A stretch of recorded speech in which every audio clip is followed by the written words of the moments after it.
Đó, đây là cái lá phong đây. Đó, thưa quý vị. Mình thấy là những cái con đường ở đây là toàn là trồng cái cây này thôi. Khi nhắc đến Vũ Hán thì chắc chắn là nhiều người Việt Nam của chúng ta đều biết đến cái tên gọi này, đúng không? Đều biết đến cái thành phố này. Nhưng mà bởi một cái thông tin đó là ở cái con đường này thì quý vị khán giả có thấy điều gì đặc biệt không? Riêng cái khu vực cho người đi bộ thì nó rất là rộng rãi như thế này. Đấy. Xe cộ thì họ lại thuê xe mọi người nhé. Cái xe này nó còn có cả cái như này chắn gió nữa. Đấy. Lâu lắm rồi thì mới được sang Trung Quốc đạp xe. Phải công nhận là những cái hàng cây ở bên đường này đẹp quá.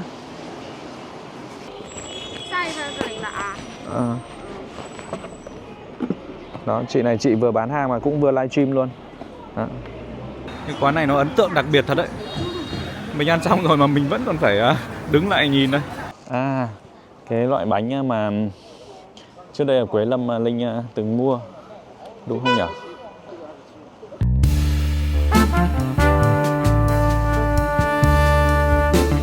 Quý vị khán giả thân mến, chào mừng quý vị khán giả đến với kênh của Vương Linh Vlog. Hôm qua thì Linh vừa có một hành trình di chuyển từ Việt Nam để đến với thành phố Vũ Hán, thủ phủ của tỉnh Hồ Bắc, Trung Quốc. Và rất là mệt, sáng nay thì Linh mới ra ngoài đường đây. Hiện tại thì đã khoảng 9 giờ buổi sáng rồi. Trời cũng nắng lên và cũng ấm hơn rồi. Vũ Hán có nhiệt độ trung bình vào cái khoảng thời gian mùa này là tầm khoảng 10 độ C đó. Và lúc mà sáng sớm ấy thì nhiệt độ nó chỉ quanh quẩn khoảng 2 đến 3 độ thôi. Nó mãi thì mới ra khỏi phòng được. Hôm qua Linh đã có một hành trình di chuyển cũng khá là mệt mỏi khi mà phải đi 2 chặng. Đó là thứ nhất là đi từ Đông Hưng, Móng Cái sang Đông Hưng này. Thì từ Móng Cái sang Đông Hưng đã gặp rất là nhiều những vấn đề mà liên quan đến an ninh ở cửa khẩu. Họ hỏi rất là nhiều. Đó, quý vị khán giả có thể thấy rằng là cái thời gian trước thì Linh ít khi ra video được. Bởi vì là Linh gặp một số những vấn đề về visa cho nên là mãi mới xin được. Đó, mãi mới xin được để mà có thể là sang bên này. Sau đó thì đi qua cái khu vực cửa khẩu an ninh ấy, thì lại còn bị hỏi rất là nhiều thứ luôn. Bởi vì là lần này Linh lại đi một mình. Cho nên là họ lo lắng rằng là mình sẽ trốn ở lại làm việc hay gì đó. Bởi vì là cái trong năm vừa rồi thì Linh đã đi đến những cái thành phố của Trung Quốc rất là nhiều luôn. Đó, họ yêu cầu mình phải xem là ảnh những cái nơi mà mình đã đi qua này. Xong rồi thì là họ hỏi là đi với mục đích gì này và có người bảo lãnh không này.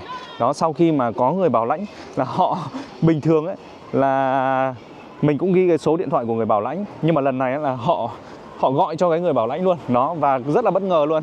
Và cái vấn đề của Linh là Linh gọi cho người bạn của mình thì người bạn không nghe máy, thế là Linh đã gặp trục trặc rất là lâu ở cái khu vực cửa khẩu. Nhưng mà may mắn sao là sau đó thì cuối cùng vẫn có thể là vượt qua cái vòng đó để mà có thể là tiếp tục ra đến với bên Đông Hưng, và sau đó thì đi tàu cao tốc đến với thành phố Nam Ninh. Đó. Và từ Nam Ninh thì Linh lại di chuyển đến sân bay Vô Tích 2 của Nam Ninh để bay đến sân bay Thiên Hà T3, sân bay quốc tế Thiên Hà của thành phố Vũ Hán. Một sân bay có thể nói là có những cái chặng bay đến tất cả những cái châu lục ở trên thế giới này. Đó, tất cả mọi nơi luôn. Và đây, hôm nay thì mình đang có mặt tại Vũ Hán, một cái thành phố trung tâm miền Trung của Trung Quốc. Rất là đẹp luôn. Nó hơi lạnh thôi nhưng mà rất là đẹp. Và cái khách sạn Linh ở thì nó lại nằm ngay trung tâm của cái thành phố Vũ Hán này. Đó là phố đi bộ Giang Hán. Cái nơi này Linh đang đi qua chính là phố đi bộ Giang Hán. Và buổi tối ở đây thì chắc chắn là nó sẽ rất là vui rồi. Hôm qua thì khi mà Linh đi qua con đường này là Linh thấy đã wow, nhất định là mình phải đến đây và mình sẽ phải quay rất là nhiều những cái nội dung ở đây. Đó, đây là cái quang cảnh của phố đi bộ này vào ban ngày. Buổi sáng ban ngày thì nó sẽ không vui vẻ được như buổi tối, nhưng mà buổi tối thì đông người lắm. Đó, và sẽ có nhiều những cái hoạt động mà rất là hay ho ở cái con phố này để quay chia sẻ đến quý vị khán giả vào buổi tối. Còn bây giờ thì chúng ta sẽ cùng tiếp tục đi lang thang cùng Linh ở trên những cái con đường ở đây để xem là đời sống của cái thành phố này nó như thế nào và có điều gì, có gì hút mắt quý vị khán giả trong những cái thước phim Linh vừa quay không.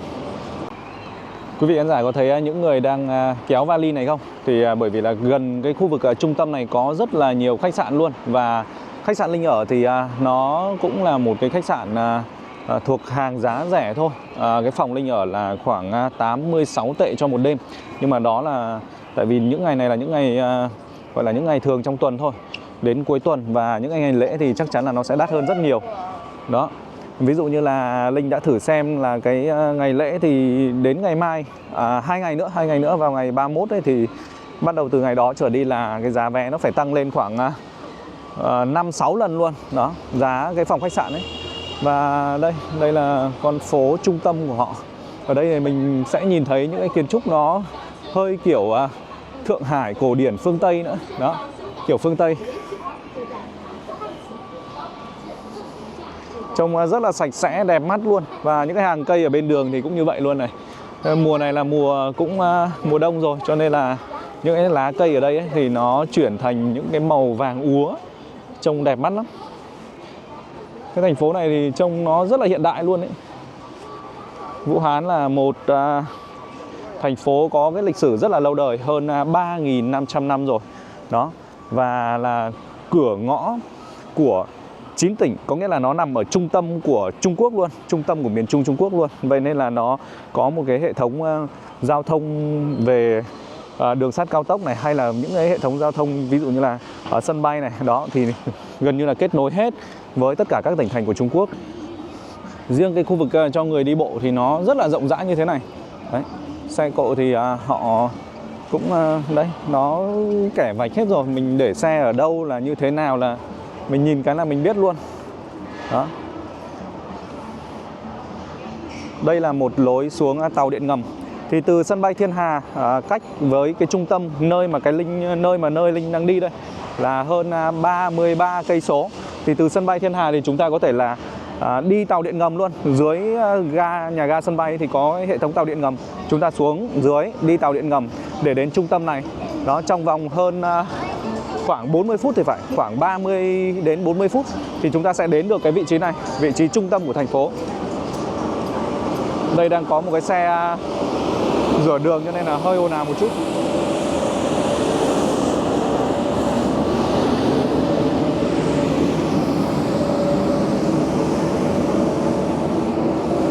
Ví dụ như là ở phía đằng trước kia, quý vị khán giả có nhìn thấy không?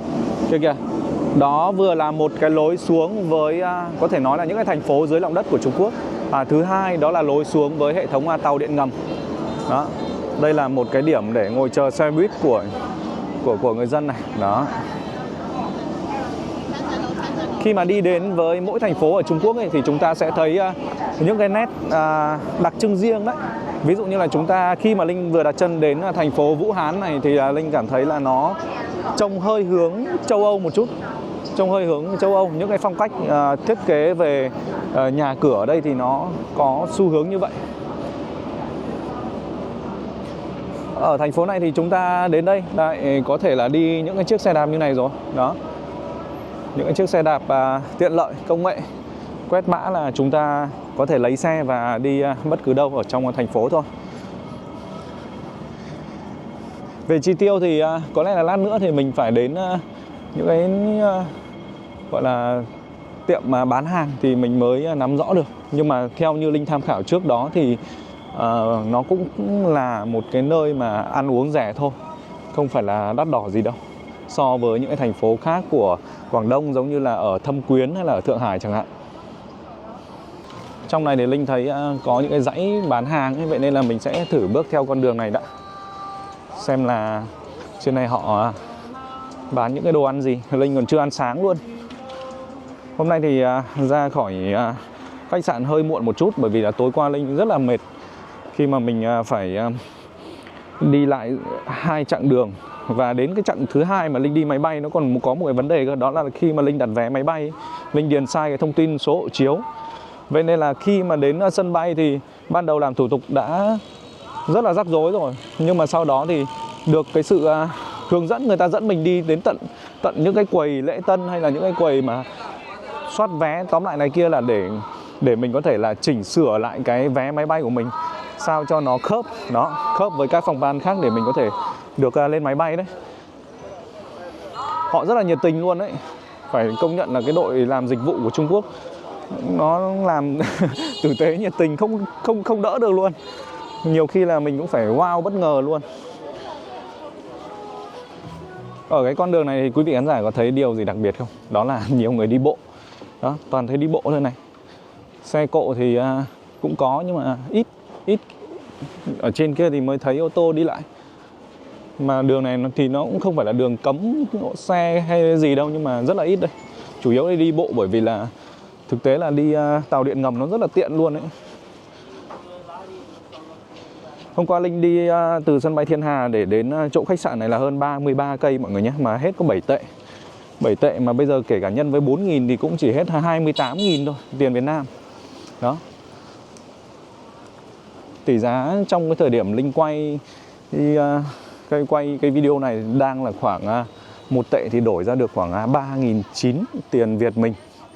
Đó, nó cũng khá là tăng đấy so với cái giai đoạn mà năm trước Linh quay ấy. Có những lúc Linh còn xem lại video của mình là thấy là 1 tệ lúc đó chỉ có 3.500 thôi. Mà bây giờ thì có những lúc mà nó lên đến tận 3.900 mấy, gần 4.000 luôn rồi. Hóa ra là dọc con đường này có nhiều hàng quán lắm. Nhưng mà nhìn có vẻ là còn nhiều cửa hàng là người ta còn chưa mở cửa cơ. Nhiều cửa hàng người ta còn chưa mở cửa cơ.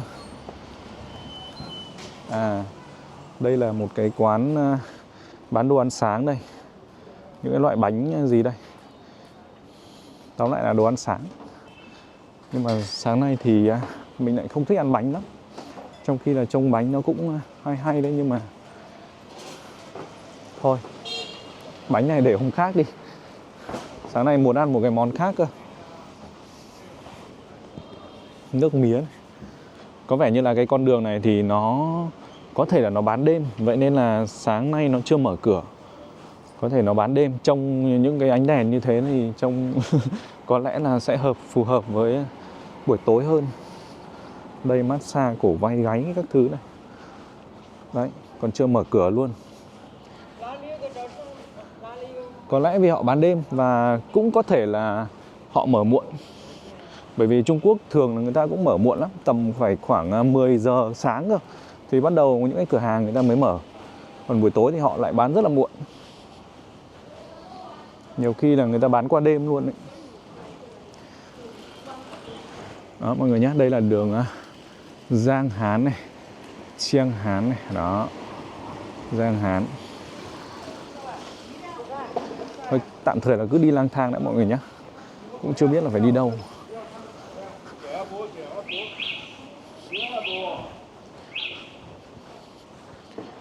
Đây là một nơi của cảnh sát ở bên cạnh đường. Một cái kiosk.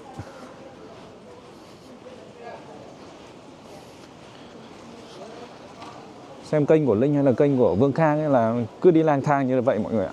Nhiều khi là chả có một cái lộ trình, một cái kế hoạch nào cả. Cứ đi nhìn thấy cái gì thì quay cái đó. Cho nên thì chắc chắn là thực tế rồi. Mình đảm bảo là cái tính thực tế nó rất là cao. Những cái gì quay như thế nào là truyền đạt lại quý vị khán giả đúng y như thế luôn. Ở những ngã tư là vẫn có những người lái xe ôm đấy. Lúc nãy vừa qua một ngã tư rồi, bây giờ lại đến một cái ngã tư nhỏ khác. Không biết là con phố này nó có nổi bật về cái hàng hóa hay là về gì không nữa. Nhưng mà phải công nhận là một cái thành phố mà hơn 13,8 triệu dân nhưng mà vắng thật đấy. Vắng tanh luôn. Cũng có thể là giờ này do họ đi làm thôi. Họ đi làm chủ yếu là đang ngồi trong những cái tòa nhà thôi, cho nên là nó vắng thì cũng đúng.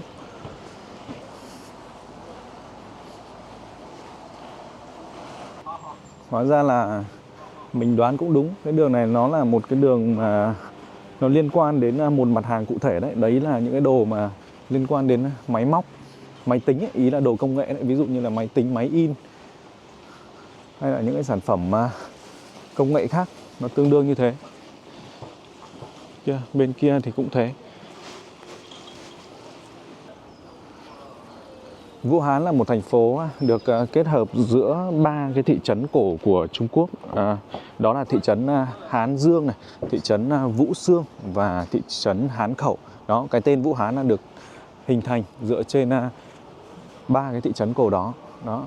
Và đây thì nó cũng là ngã ba sông của sông Dương Tử, hay còn gọi là sông Trường Giang và sông Hán Thủy. Đó. Vậy nên là nó có những cảng biển lớn hàng đầu của Trung Quốc luôn. Khi nhắc đến Vũ Hán thì chắc chắn là nhiều người Việt Nam của chúng ta đều biết đến cái tên gọi này, đúng không? Đều biết đến cái thành phố này. Nhưng mà bởi một cái thông tin đó là nó được coi là cái nơi khởi nguồn của đại dịch Covid-19 đó. Mặc dù là nó nổi bật với rất là nhiều những cái lĩnh vực khác, ví dụ như là về công nghệ chẳng hạn, thì nơi đây là nơi có thể nói là phát triển về, thứ nhất là về những cái tập đoàn công nghiệp về thép này hay là ô tô lớn nhất Trung Quốc. Cái thứ hai là công nghệ là nó rất là nổi bật với sản xuất sợi quang học mọi người nhé. Những cái sợi mà liên quan đến thiết bị truyền dẫn trong mạng viễn thông này, hay là những cái ứng dụng trong lĩnh vực y tế chẳng hạn. Đó. Không hiểu ở đây có gần một khu chợ nào không?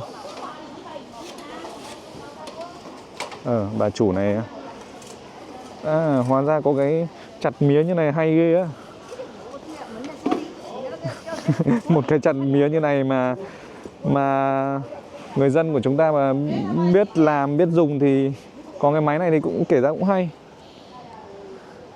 Chứ Linh thấy là rất là thủ công luôn. Khi mà ở Lạng Sơn ấy, có một cái con đường mà, bởi vì Linh hay đi qua đường Lạng Sơn để về quê Cao Bằng, cho nên là có một cái con đường ở đó là người dân trồng mía rất nhiều và bán mía cũng rất nhiều, nhưng mà thủ công lắm. Đây người ta cũng là một cái gọi là chế ra thôi, nhưng mà nó giúp cho cái việc là chặt từng cái khúc mía nó đơn giản hơn, nhẹ nhàng hơn. Đây là một khu chợ thật rồi. Đấy, bây giờ người ta còn đang ăn sáng đây này.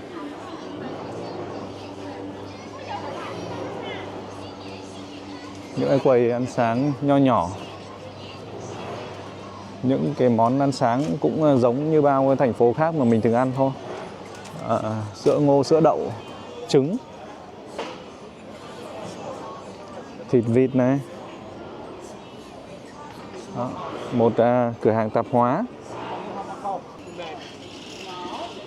Ở Vũ Hán này Linh thấy người dân người ta làm cái lạp xưởng này rất nhiều luôn. Đấy, lạp xưởng này nhiều lắm. Ni hảo. Một can thì xe. Ni mai à? Ni mai. Của sư của ngoài của can thì xe. Đó. Ông chú này là bán cái món lạp xưởng. Và khi mà Linh đứng trên khách sạn của mình, khi nhìn ra ngoài thì cũng thấy lạp xưởng rất là nhiều luôn. Đây còn có những cái con cá, hay là những cái miếng thịt lợn này. Cá này không biết là cá gì đây, to lắm.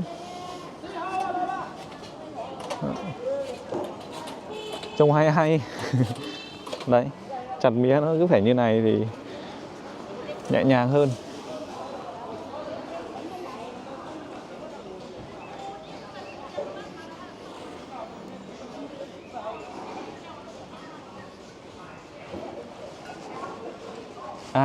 Đây là khu chợ thật. Nhưng mà khu chợ ở đây là họ ở trong nhà mọi người ạ. Đây này. Đấy.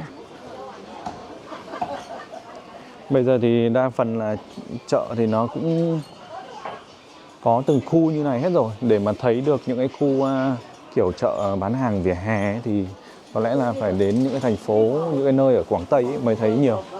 Còn đây thì mình đã đi khá xa rồi. Đây là Hồ Bắc của Trung Quốc rồi. Đó, đây là quang cảnh của một khu chợ ở tại thành phố Vũ Hán của tỉnh Hồ Bắc Trung Quốc. Rau củ quả không thấy để giá.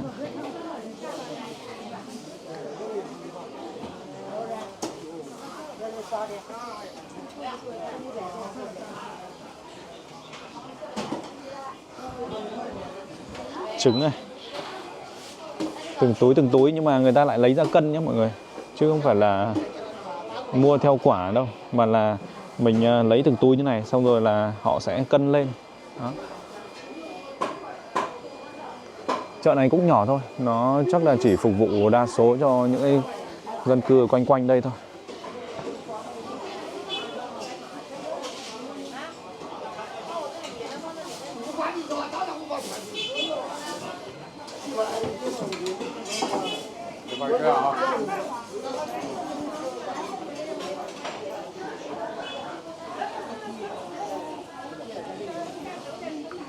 Cửa hàng bán thịt lợn kia rất là đông luôn.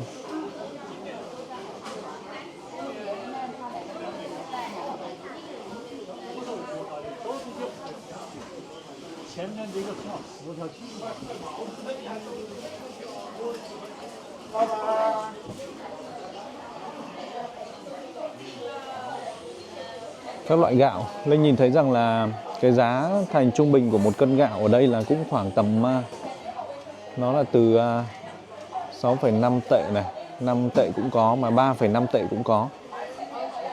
Thì loanh quanh khoảng 10 cho đến 20.000 một cân, 10 cho đến 30.000 đấy mọi người ạ.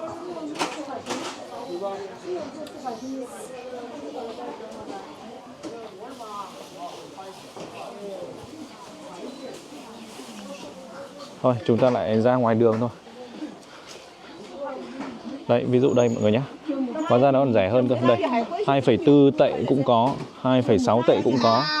Cao thì thấy kia là 6,5. Cửa hàng này gạo thì có vẻ là rẻ hơn bên kia một chút.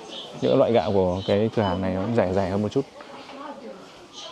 Nhân lên thôi mọi người, nhân lên, cứ nhân 4.000 đi cho nó dễ nhân.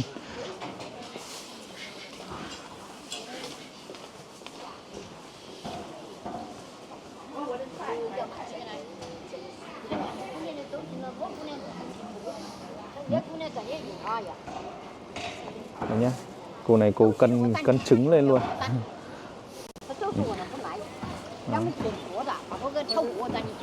Lại thuê xe mọi người nhá. Cái xe này á, nó còn có cả cái như này chắn gió nữa. Đấy. Lâu lắm rồi thì mới được sang Trung Quốc đạp xe. Để xem là còn quét được không cơ. Chắc là được thôi. Thuê xe thì mới đi được nhiều đường hơn được.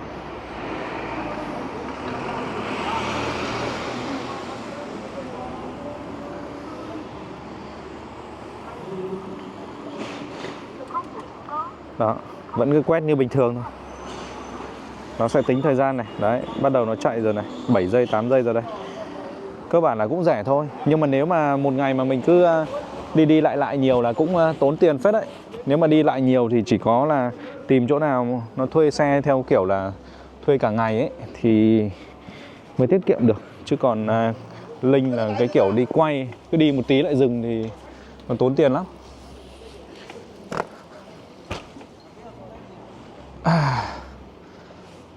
Mát mẻ quá.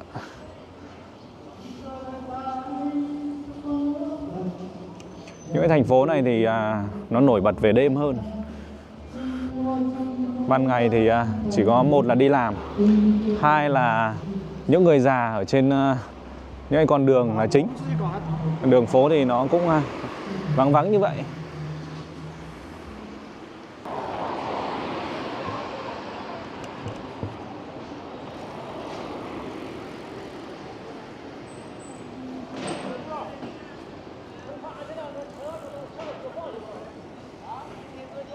Đây là một số những cái tòa chung cư ở bên cạnh đường này. Cho quý vị khán giả xem này. Đấy, họ phơi chăn, phơi quần áo cũng bên ngoài.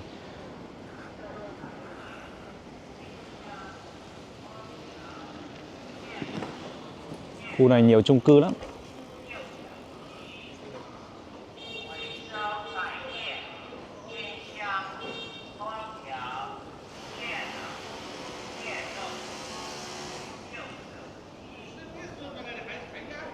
Thành phố này để so với Quảng Châu hay là Thâm Quyến thì nó nhẹ nhàng hơn nhiều. Mặc dù là dân số nó cũng đông đấy. Nhưng mà cái cảm nhận khi mà đến đây là mình cảm thấy nó rất là thoải mái nhá. Cũng có thể là do cái không khí nữa, do cái thời tiết nữa.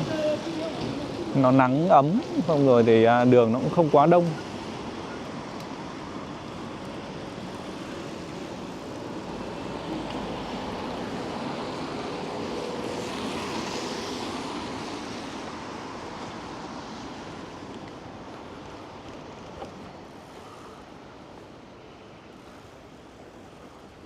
Trông nó kiểu Tây Tây ấy nhỉ. Những cái cửa hàng, những cái nhà ở đây này. Còn bên này thì là bên nhà cũ đây. Quần lót các thứ là treo hết ở ngoài này. Đúng là bên nhà cũ thật. Trong một bên thì Tây Âu, một bên thì đúng kiểu này luôn.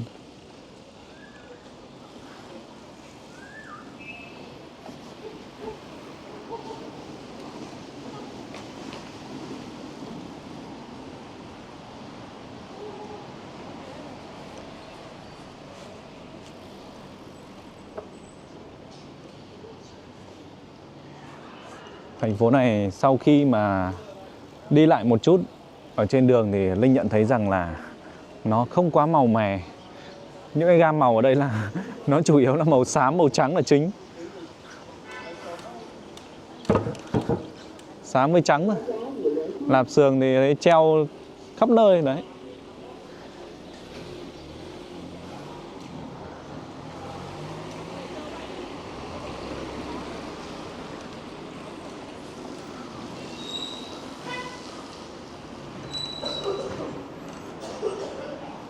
Đây có một cái cổng vào. Không biết là cổng vào đâu nữa. Chắc là cũng là một khu dân cư nào đó. Hầu hết những cái tuyến đường ở đây thì đều trồng cây phong này. Vậy nên là mùa này là đúng là cái mùa đẹp đấy.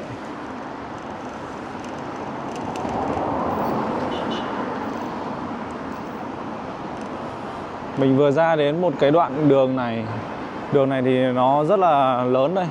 So với những cái đường lúc nãy đi ở trong trung tâm thì đường này nó lớn hơn nhiều.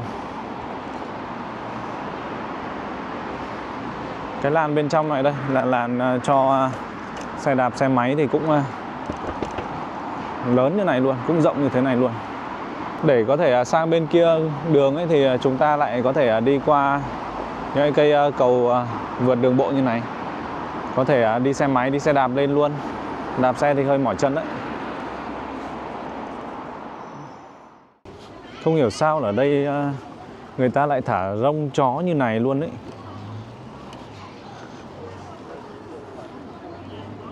Bên này không biết là có quán ăn gì. À, không phải là quán ăn đâu. Đây chỉ là một trong những cái địa điểm mà ở cạnh với bên đường ấy. Và họ thiết kế ra những cái chỗ bàn ghế như này. Đấy, để cho người dân đi lại thì người ta có thể là ngồi ở đây thôi. Chứ không phải là của một cái quán ăn nào cả.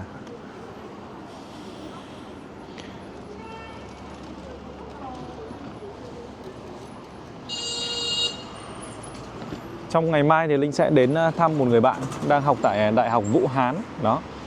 Thì mình sẽ chia sẻ đến quý vị khán giả cả một cái nội dung là liên quan đến những cái trường đại học ở tại Trung Quốc nữa. Thì bởi vì là có rất là nhiều người, nhiều bạn trẻ ấy, hay là kể cả những bậc phụ huynh ấy, thì cũng rất là quan tâm đến cái việc là cho con học ở trường nào các thứ. Vậy nên là dù sao thì Linh cũng biết những cái bạn ở những trường đại học như thế này, cho nên là mình cũng mong muốn là chia sẻ đến quý vị khán giả thêm một cái nội dung nó như thế này nữa đó, để tham khảo thôi.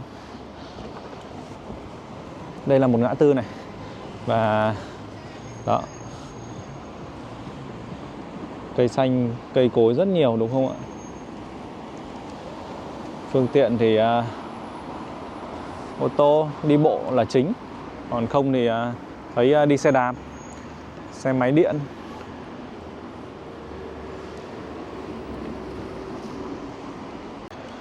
Phải công nhận là những cái hàng cây ở bên đường này đẹp quá. Vừa có nắng, lá vàng, lá đỏ.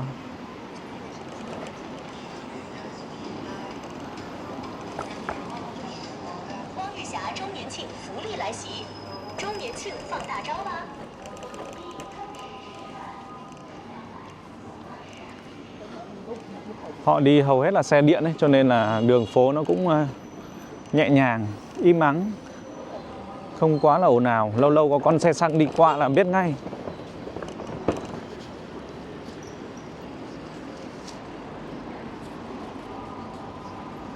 Lại là một cái ngã tư khác ở trên này. Đó, cuộc sống nó cứ nhẹ nhàng như này thôi.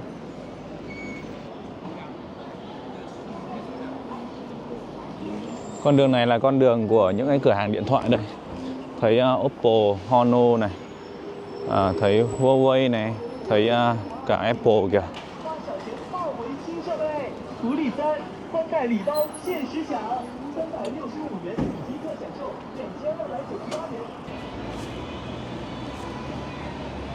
Mình thấy một cái món ăn của cái nhà này có vẻ nóng nóng ấm ấm. Thấy cũng hay đấy, hay là mình ăn món này đi. Đây, mình thấy món này khá là hay. bạn này bạn đang livestream. Ni hảo. 我一份。您是要牛肉还是红烧肉呀？ 一样。 红烧肉是吧？ 好，稍等啊。 Đó, một cái suất ăn trông nó cũng kiểu như là những cái món được hầm ấy, giống như là có thịt kho này, có trứng này. Đó. Và bên này thì là một cái món cơm thôi. Cái món ăn đường phố. Tuốt xảo lão bản. 下一份是您的啊。 Đó, chị này chị vừa bán hàng mà cũng vừa livestream luôn. Đó.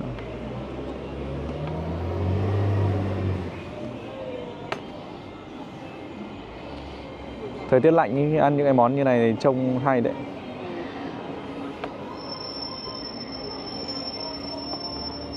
San 30块，多少？你是要一份牛肉？一份一样。一样一份啊，一样。哦，那就是20加15，35。25。大家一样，还要跟那一样。不是吧？是要这个是吧？啊。红烧肉。牛肉的是20。20。20。OK。还有红烧肉。有啊。还有点少。 Mình vào lấy một cái phần như thế, hình như là 20 tệ. 是直接淋在饭上还是怎么样啊？ 都行。 你就吃的话，我直接淋在饭上。他们有的带的很远，我就跟他分开了。我直接吃，我直接吃。哦，那就给你盖上去，好吧？那您是一份牛肉的。 20. 好。 OK. 这个直接淋上去吃。 啊。 盖上去吃。 还是饭菜分开？ 我听不懂。这就是给他打就完了。那我只要牛肉了嘛，听不懂。拔上。我在这里，好吗？哦。 OK. 7块钱一锅啊？ 牛肉的20。 Có vẻ đông khách đấy. Đó. 不要粉啊，刚才是吧？ 要不要？反正就这点。 Thực tế là nó là cơm thôi, chứ cũng không phải là cái gì nó quá là đặc biệt đâu. 够了，我只要牛肉的，不要好。哦，好。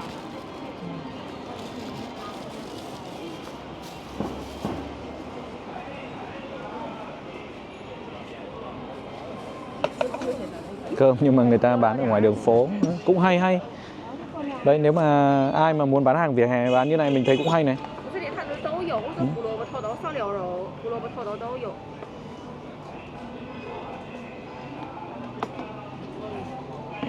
要不要辣椒？稍微。 Không cần quá nhiều món đâu. 要一点，要一点啊。 Chỉ cần như thế thôi. 牛 Đấy. 肉的呗，牛肉的。要两盒牛肉。 这是我的， Yes。 是吗? Cái phần này là phần của Linh nhé. 直接吃吗？ 我吃。 好。 OK, 谢谢.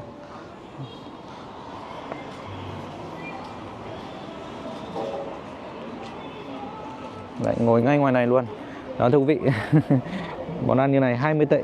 20 tệ là Linh thấy được đấy, bởi vì là mình khi mà đến với những cái thành phố khác ấy là ăn 20 tệ không được như thế này đâu.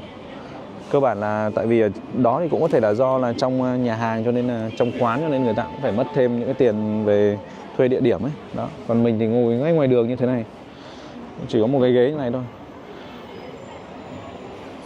Nhưng mà thấy là được rồi, tự dưng lại thành ăn trưa luôn rồi.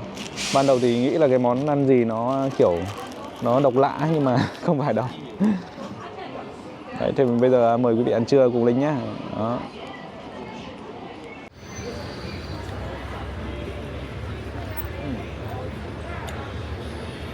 Cái món bò sốt vang này người ta nấu y như Việt Nam luôn, không khác gì luôn mọi người ơi. Cay hơn một chút, ngon lắm. Cái quán này nó ấn tượng đặc biệt thật đấy. Mình ăn xong rồi mà mình vẫn còn phải đứng lại nhìn đây. Đông người lắm. Người ta cứ đi bộ đến đây là người ta phải đứng và nhìn luôn. Đó, lại tiếp tục đây. Nó đơn giản chỉ là một cái món cơm thôi nhưng mà thu hút như thế này luôn. May là nãy đến sớm thì mới kịp mua một cách dễ dàng, chứ bây giờ phải xếp hàng rồi đây. Đó, và thôi chúng ta sẽ lại tiếp tục đi đến những cái địa điểm khác. Và khi mà quay sang bên này đây, quý vị khán giả có nhìn thấy không? Cái kìa. Đó, những người ngồi này thì đa phần toàn là người già. Và kể cả khi mà chúng ta nhìn ở trên xe, những người ngồi trên xe thì cũng đều là người già. Đó, thì phần lớn người già ở Trung Quốc thì họ đều đi xe buýt cả.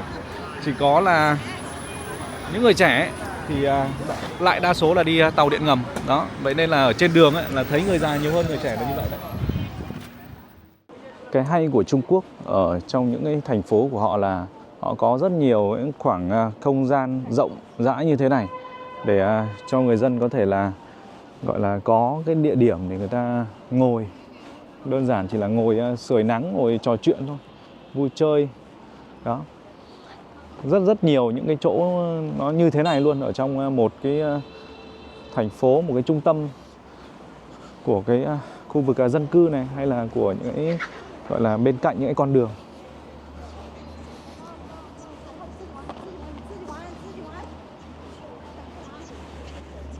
Không biết là cái kia là gì nữa, nhưng mà mình thấy khá là ấn tượng.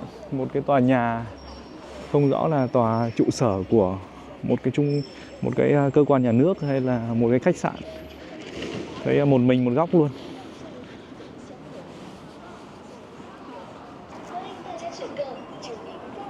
Phải công nhận là đường phố đẹp thật đấy.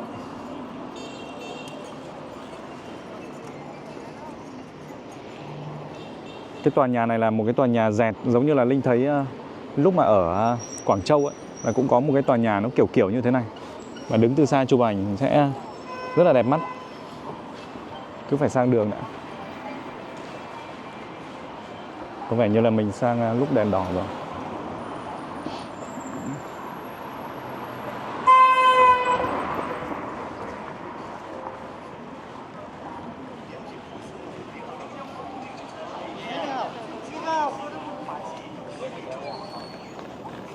Đó, đẹp mắt chưa?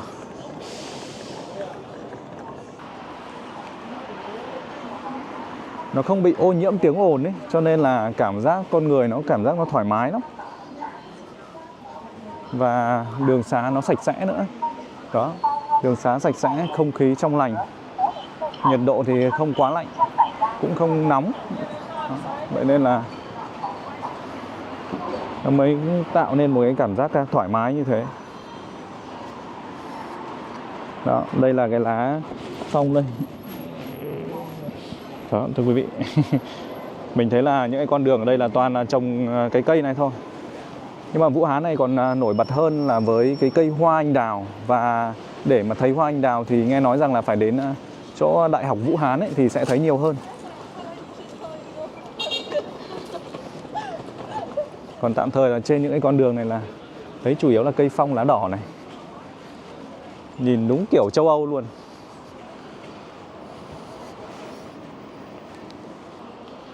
Đây quý vị khán giả xem này, ở những cái khu vực công cộng ấy, họ thiết kế nó phải kết hợp cả những cái chỗ ngồi như thế này đây. Thì khi đi lại nhiều mỏi chân thì có chỗ ngồi. Đó, đơn giản là như thế thôi. Nhưng mà nó sẽ tạo nên một cái sự tiện lợi cho người dân ấy.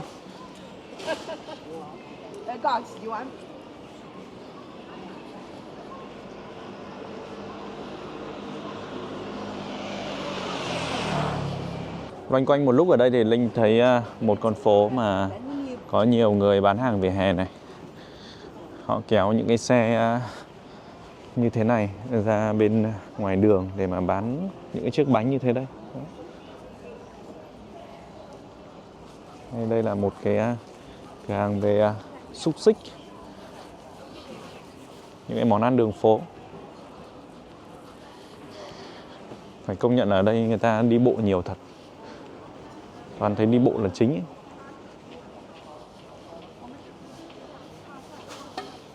Các kiểu bánh luôn. Đây là quẩy.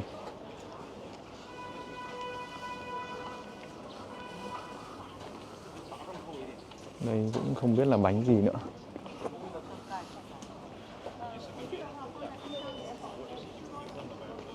Mấy người già này bán những cái đồ phụ kiện của phụ nữ thôi. Có lẽ là phải đến buổi tối thì người ta bán mới nhiều. À, cái loại bánh mà trước đây ở Quế Lâm mà Linh từng mua, đúng không nhỉ? Không phải đâu. Đúng không? cũng giống đấy, nhưng mà không biết là có đúng là cái bánh mà mình đã từng ăn ở Quế Lâm không. Hình như là bên trong nó là đậu phụ.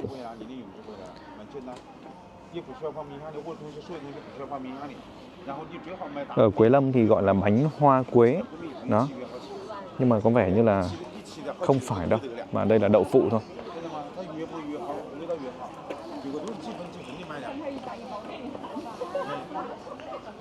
Đấy, đậu phụ đây mọi người ạ. Nó là như này này. 这你在线下你绝对是第一次见到，就因为这个东西线下没人做，他做不好，很难做出来的这个。 Bên này để bán những cái hộp dâu tây. Mua một hộp đi. Có phải? 多少？ 有15的，有20的，这种的是15一盒，这种的是21盒，一盒是1斤，买2盒的话有优惠，足斤足两不差称。这个是我公公婆婆自己种的黄皮5的草莓。好，这个是21盒，38两盒，要不要拿2盒？可以拿2盒，很划算。啊，OK OK， 我外国听不懂。多少？20。20。我说2盒给38，2盒38，拿2盒可以吗？ 我一个一个，好。需要洗吗？需要是吧？好。好，帮走哈，再洗一下。Họ nói là lấy 2 hộp thì 36 tệ thôi. Xe. 好，谢谢。 Rửa luôn. 20 tệ một hộp cái loại này. Còn cái loại dưới này là 15 tệ. Đó, loại trên này là 20 tệ. Quả cũng to phết đấy.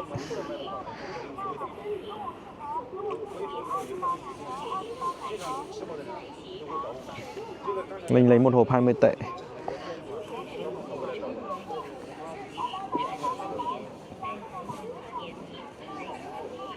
Xe. 不客气。 OK. 慢走哈。 OK, xe.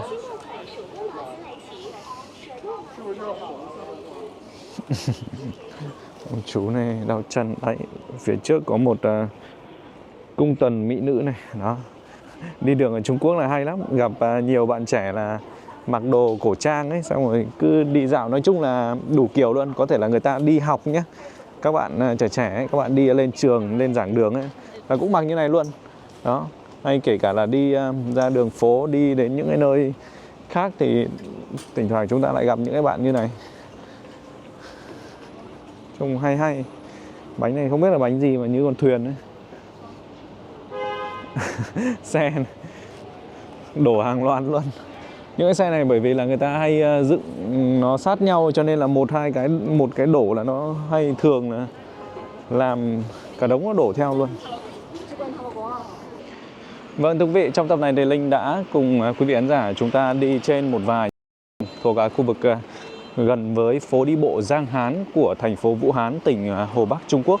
Đó, chúng ta đã nhìn thấy một vài những con đường của họ, cũng như là thấy những hàng cây thông, cây phong, lá vàng, lá đỏ rất là đẹp mắt.